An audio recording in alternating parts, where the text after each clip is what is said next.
Hey, what's up guys? Welcome back. Today we're going to be discussing the death and, in my opinion, the murder of Logan Marr. This is not a highly publicized case like many of the others that I've done. Logan's story has been very eye-opening for me, and I hope it is for you too. The saddest part is that her story didn't even make it to the mainstream media. There aren't thousands of people talking about her, and to my knowledge, I'm the first YouTuber to cover her case. Her Wikipedia page is only 4 short paragraphs long. Her story is heartbreaking, but what's more heartbreaking is that it's not an isolated incident. Her story matches hundreds, if not thousands, of other kids out there. Logan died at the hands of the foster care system. When I came across her name, I was shocked at how often things like this happen, and no one is talking about it. Therefore, I have a little bit of an announcement to make. I'm going to begin a new series on this channel. It will be dedicated to all of the children harmed at the hands of the foster care system. I just want to throw out some statistics here. In 2018, there were 437,465 kids in foster care. Of that, 273,539 entered foster care for the first time. Foster kids are 7 to 8 times more likely to be abused than normal children. Nearly half will become homeless when they age out of the system. These kids are 3 times more likely to be put on psychotropic drugs, and they are 7 times more likely to develop an eating disorder. They are more likely to have PTSD than war veterans, and less likely to recover. They're at a higher risk to become pregnant as a teenager, and 20% more likely to be arrested. And tragically, foster children are 6 times more likely to die than if they would have stayed in their abusive home. 6 times more likely. I'm just going to let that sink in for a second. An average of about 1,000 kids die in the foster care system every year. That's an average of 3 kids per day. And yet none of it makes it to mainstream media. Those statistics alone inspired me to create a series focused on those children that are forgotten. It's so important that these kids' stories are heard. If you have any experiences or know of a case that I should cover, please send me an email, DM me, or fill out my request form. It will remain completely anonymous. If you're a fellow YouTuber, especially one that has a bigger platform than I do, let's get to talking. Please cover these cases or share my video. We are seemingly the only voice that these kids have. Help me raise awareness to the absolute insanity that is happening in our foster system. Anyway, let's get started. Before we get started, do me a favor and subscribe. It's free, it only takes a second, and it really helps me continue to do these videos. Also, be sure to click the notification bell to keep up with all of my future uploads. Alright, let's get back to it. Logan Marr was born to Kasey Marr on October 14th, 1995. She was born in Brunswick, Maine. Kasey was a teen mother. She decided to move in with her own mom, Kathy Baker, shortly after Logan was born. Kasey and Kathy did not agree on how Logan should be raised. They were constantly arguing over it, and it was a completely toxic situation. Kasey decided it would be best that she and Logan move out. Kathy was really upset by this, so in May of 1996, she contacted the Department of Human Services, or DHS. She said that Kasey was too immature and too troubled to be a good parent. She also said that Kasey couldn't or wouldn't put Logan's needs before her own. Kathy also told the intake worker that Kasey would scream and yell at the baby all the time, and that she handled her extremely roughly. I don't know how much of this is true, I wasn't there, but I get the feeling that Kathy called DHS out of spite. DHS immediately sent a caseworker named Diane Sanborn to assess Logan's living situation. She wanted to physically see Logan. She also asked to look through Kasey's cupboards and look through her fridge. The caseworker seemingly already knew a lot about Kasey. She knew what kind of trouble Kasey had been in as a kid, and she knew that Kasey's boyfriend at the time had overdosed on prescription medication. She came right out and immediately asked if either one of them had a substance abuse problem. Kasey didn't, and her boyfriend was attending substance abuse counseling at the time. She then read Kasey the report that Logan always had dirty bottles in her bedroom, and Kasey never gave her a bath. Kasey knew her mom called them because she was angry that Kasey moved out. Even though Kathy stated she was worried about Logan's safety, the caseworker did not find any immediate concerns. Despite this, DHS laid out some pretty absurd rules for Kasey. In my opinion, these rules were completely uncalled for. I'm gonna read a couple. Kasey will submit names of people or person with whom she is or plans to be intimately involved with, and shall not allow any contact between that person until assessed and approved by DHS.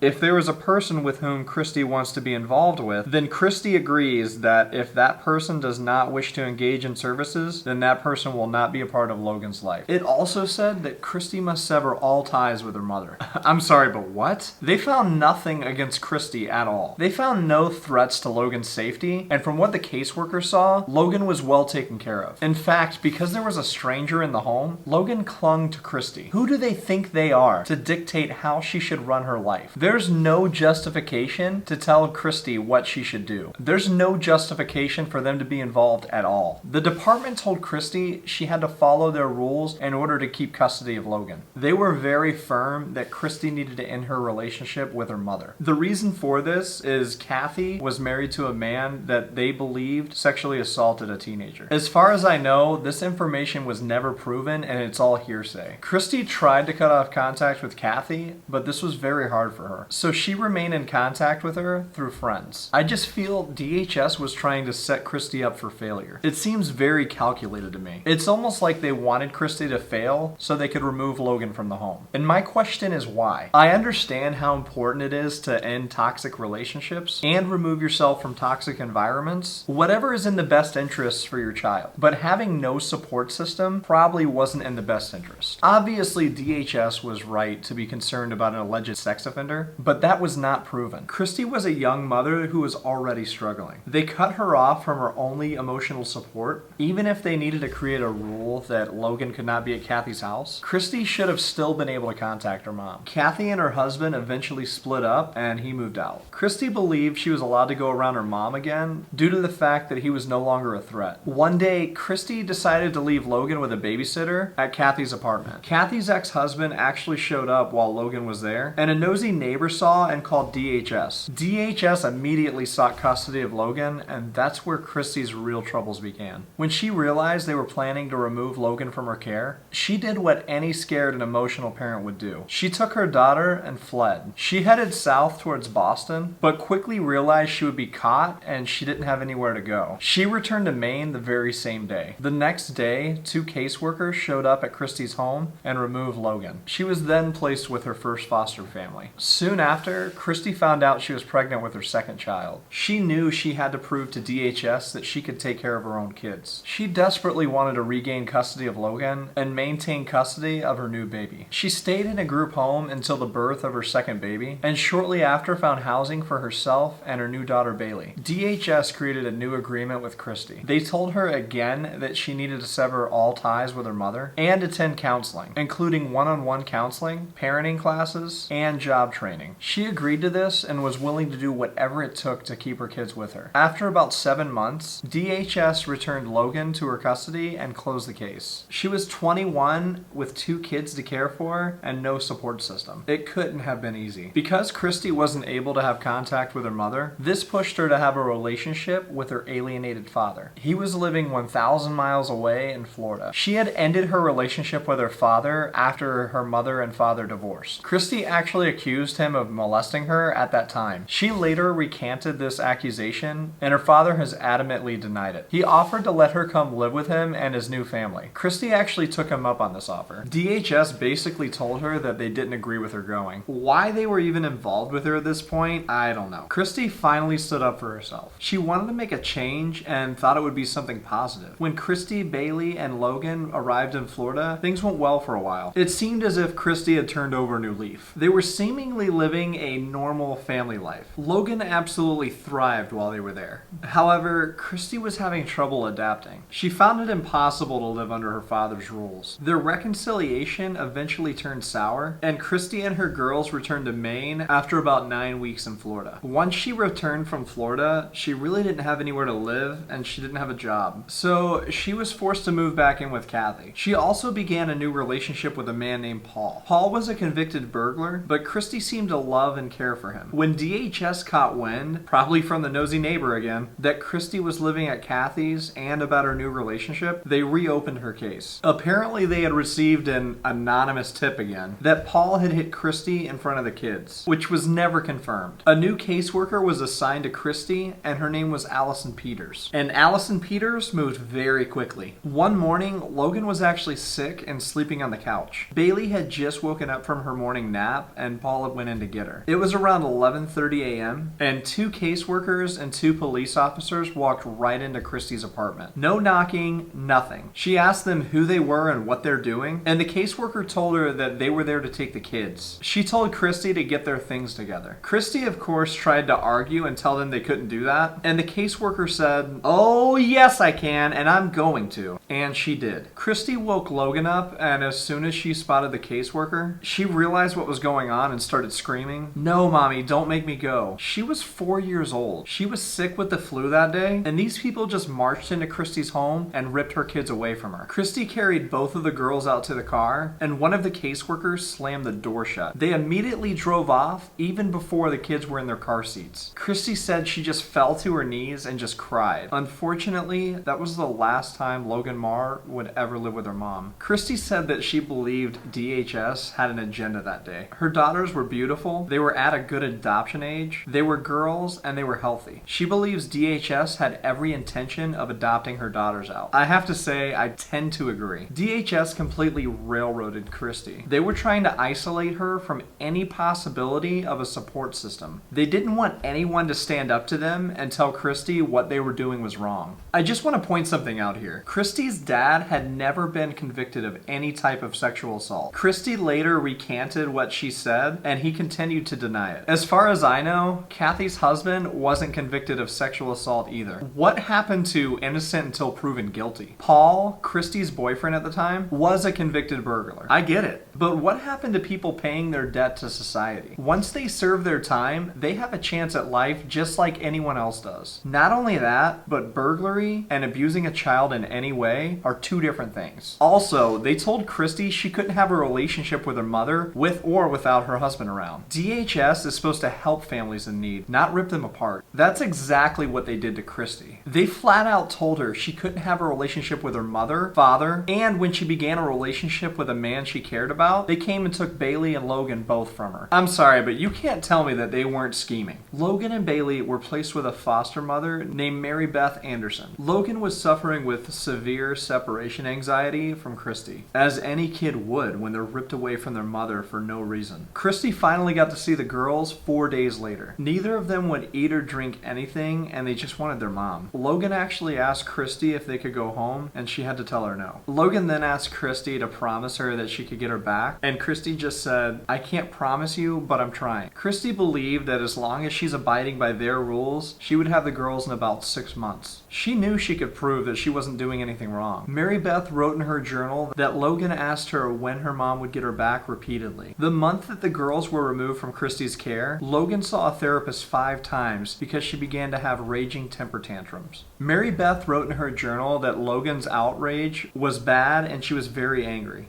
She wrote, "Logan pushes and pushes, and if I don't react, pushes further with whining and screaming, and punching with closed fist and kicking." Mary Beth speculated that Logan may have been abused at one point. She brought her in for an evaluation at a clinic that specializes in child abuse. Despite extensive examinations, the counselors found no evidence of any kind of abuse. They actually stated that she needed proper counseling to cope with the separation from her mom. Logan missed Christy. She desperately wanted to go home. Mary Beth was struggling with Logan's tantrums, and it was just a difficult situation for everyone involved. During this time, a DHS caseworker, who was in a supervisor position, might I add, named Sally Scofield, decided that she wanted to adopt a little girl. She already had 2 boys, a teenager from a previous marriage, and a 1-year-old with her current husband, Dean. She longed for a little girl. And despite DHS workers being discouraged from being foster parents, Sally wanted to be the exception. She and her husband took the mandatory classes for adoptive parents, and they began the process to be approved. Christy was working 3 jobs. One was at a farm, another at a convenience store, and the last was at a department store. She walked to and from all of her jobs and her counseling sessions. She would spend hours on DHS transportation. She was jumping through hoops and was honestly exhausted. Between the counseling sessions that DHS required, visits with her girls, and maintaining her 3 jobs, she was only getting 4 hours of sleep every 2 days. Because she was wearing so thin, she began to lose faith and hope. She kind of felt like there was no point and nothing was going to come of it anyway. She began to miss classes and counseling sessions due to being being exhausted both physically and mentally. She and Paul actually got married despite the caseworker disagreeing with that choice. At one point, Kasey got so fed up, she walked out of a meeting with her caseworker and her therapist. Her therapist actually emailed the caseworker and wrote, quote, "Kasey's progress the past 5 months has been slow at best. She has missed several appointments, blaming transportation and oversleeping. Our appointments are at 2 p.m. Recently, when cut off from seeing her daughters, Kasey fell sick, not leaving the apartment or calling me for help. Kasey has on a regular basis blamed others for her problems. Can't pay the rent?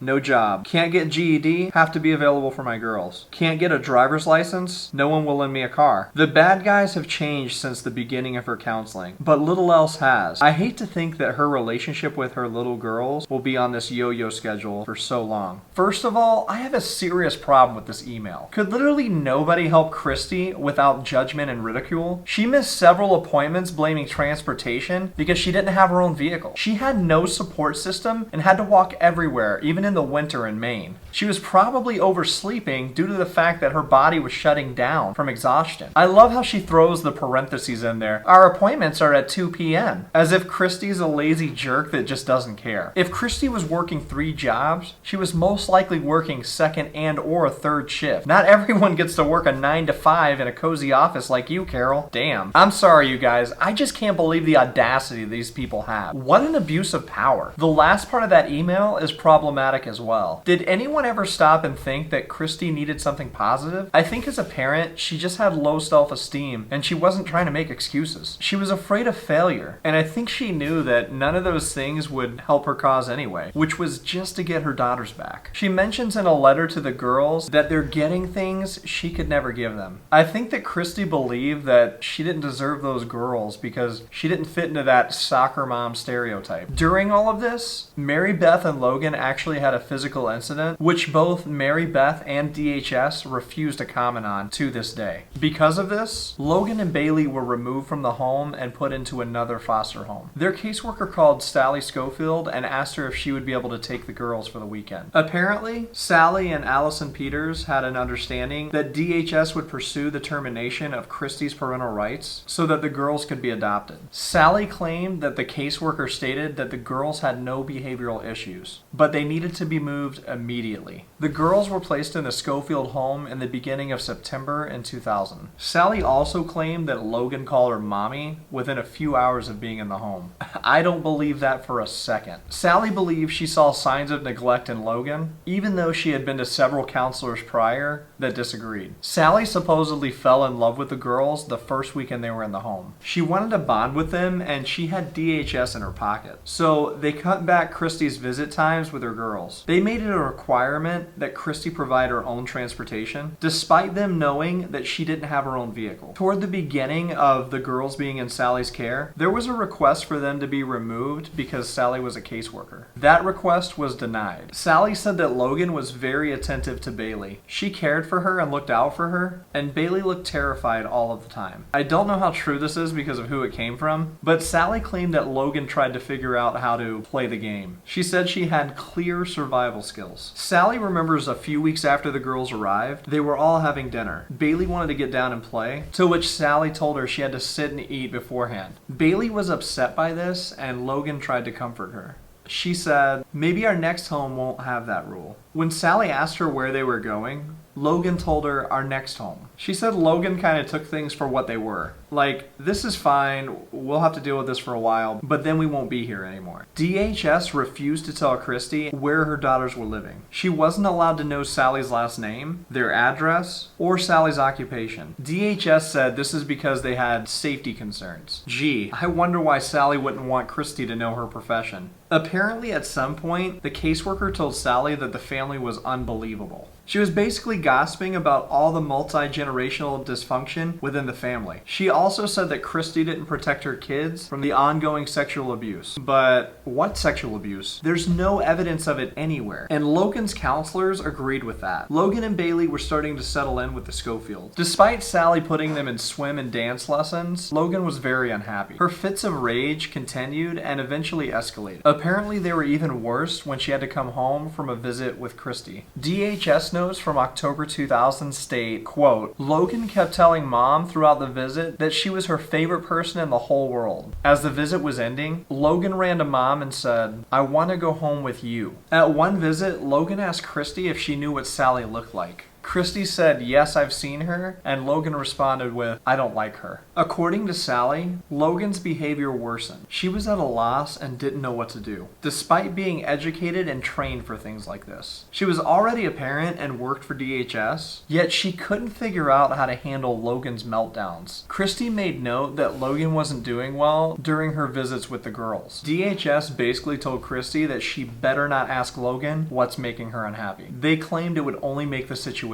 worse. Christy was allowed a Christmas visit with her girls on December 18th, 2000. It was videotaped, and a DHS supervisor was in the room listening and watching everything going on. While opening her gifts, Logan stopped, looked at Christy, and said Sally had hurt her. She demonstrated exactly how by squeezing her cheeks together with one hand. She then said, she did this to me, and I cried, and it hurt me. She did it to my sister, too. And the caseworker shook her head to indicate no, don't ask her anymore.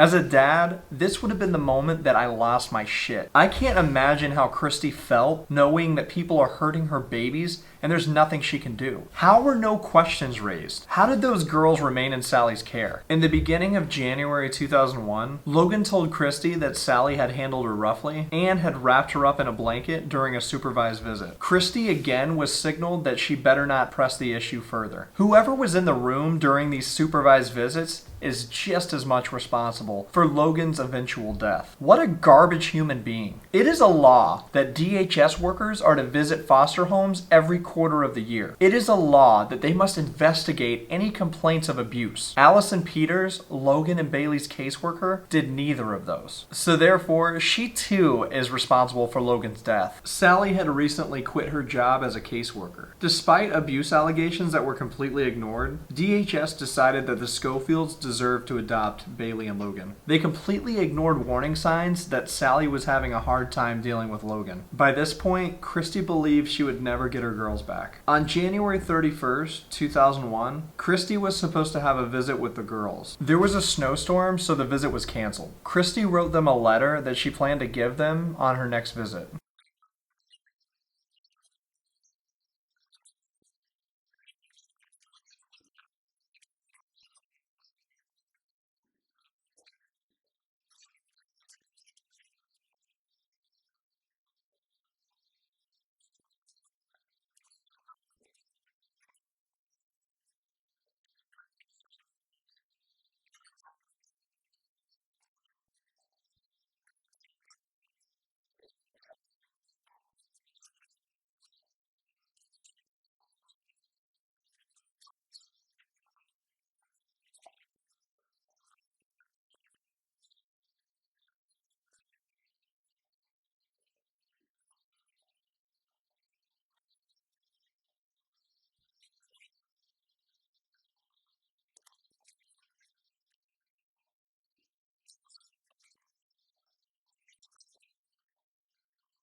Unfortunately, Christy was never able to give them the letter. That evening, Logan died in Sally's basement. That day, Sally claims she arrived home around 2:45, and Logan was still asleep. The babysitter told her that she had been raging all day, and Logan woke up between 3:15 and 3:30, at which time she woke up screaming. Sally tried to figure out what was wrong with her, but was unable to de-escalate the situation. She told Logan that she needed to calm down or she can go to the basement to scream. Apparently Sally's son was taking a nap, and Bailey still needed to go down for her nap soon. I gotta say, I find that a little suspect. By that time it was 3:30, 4 o'clock. What parent is laying their kid down that late in the day? Anyway, Sally made Logan go to the basement because she wouldn't stop screaming. When she was taking her down there, Logan kept screaming, "No, no, no!" Sally got her to the bottom of the stairs and put her in a high chair that was facing the wall. She claims that she doesn't remember if she buckled Logan in or not. Apparently, Sally went down to check on her several times, and one of the times, she found that Logan had gotten into the duct tape and gotten it throughout her hair, stuck on her head, and on her shirt. At that point, she told Logan, "If you want to see what being tied up is, I'll show you." She wrapped tape around Logan once or twice. She said that this is so she would understand that she didn't want to be tied up. Sally says she doesn't remember if she tied it around the back of the seat or not. She went back upstairs to check on the other kids and then went back down to check on Logan. Logan was still screaming and she told her, "You need to pull yourself together." She offered to let Logan come upstairs to cook dinner, to which Logan said no. Sally responded, "Okay, it's your life. I'm sorry, but who talks to a 5-year-old like that?" Sally went back upstairs and she prepared dinner. She distinctly remembers putting pork chops in the oven around 4:47 p.m. So at this point, Logan had been down in the basement about an hour. She said that it was quiet when she was preparing dinner. She went back downstairs to check on Logan, then found Logan lying in a heap on the floor. She was still in the high chair and she wasn't breathing. Sally then called 911. Logan was rushed to Maine General Hospital, where she was pronounced dead. The police came to interview Sally later that evening. She told them she believed Logan knocked herself over in the high chair and hit her head. Police searched the house, obviously focusing on the basement. When they went downstairs, they discovered that the basement was unfinished. It was dark,